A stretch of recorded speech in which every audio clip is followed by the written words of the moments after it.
the evidence in this case points to one man and one man only, Enrique Orochi. As if the police don't know, how can you know? They don't have any right, the prosecutors, to ask you to fill in the blanks. Jury deliberations resumed this morning in Enrique Orochi's trial. He is accused of kidnapping Christina Morris 2 years ago. Defense attorney and former prosecutor Pete Schulte has been watching the closing arguments. Important to note, he's not a part of the case, but has been following the trial very closely. So we welcome you in this morning. And I want to talk first about the transition that happened with the juror, because one of them got sick. We brought another one in, but from what we understand, this alternate had not been there for the deliberations. That's correct. So when we have alternates on jury service, they actually go and they stay with the jury during all presentation of evidence. But once the jury goes back to deliberate, the alternates do not go. So last night, they started deliberating about 2 o'clock yesterday. Right. That female juror gets sick and a male alternate has to step in, but there really isn't any guidance on how the jury, who's the only one allowed back in the jury room, is going to get him up to speed to really to start their deliberations over. So they have to factor him in an entirely different way, and it's clear that they didn't immediately come to a decision. I mean, right? I mean, we're in and out. Right, they're not, and I will tell you. I mean, that most in these high-profile cases, a lot of times the jury's going to go back. They're going to discuss the disagreements of the evidence and how it's remembered. So they were going through last night with a testimony talking about, hey, I think this witness said this, but this other witness reading transcripts.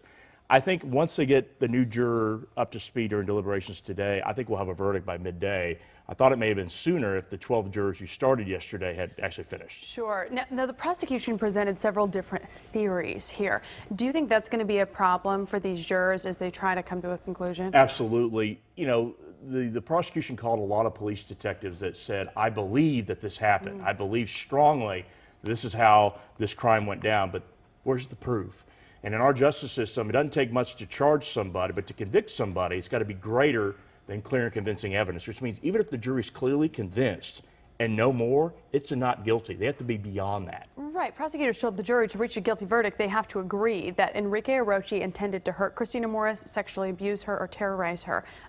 Do you think that they proved that? In my opinion, I don't think that they did, but they presented what they had. And the way our system is set up, when probable cause, I hate to use a lot of legal terms, but that's all you need to get somebody indicted. To get from probable cause to beyond a reasonable doubt is a humongous jump that most people don't understand unless they serve on a jury. They've got to be beyond clearly convinced.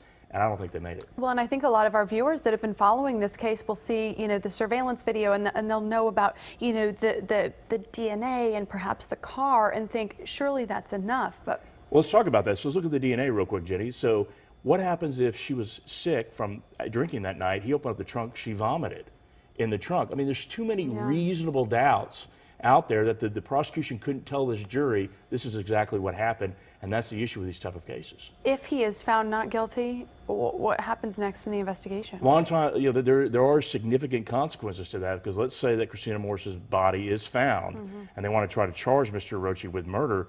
In most cases, capital murder, where they could try to seek the death penalty, is going to be off the table because he was found not guilty already of kidnapping. And that has to be, for capital murder, you have to have sexual assault, kidnapping, plus the murder. So there's a lot at risk.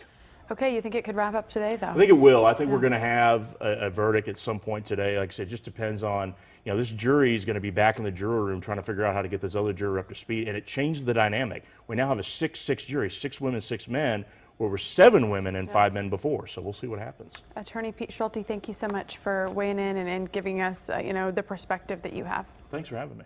Okay, everybody, here's what's coming up on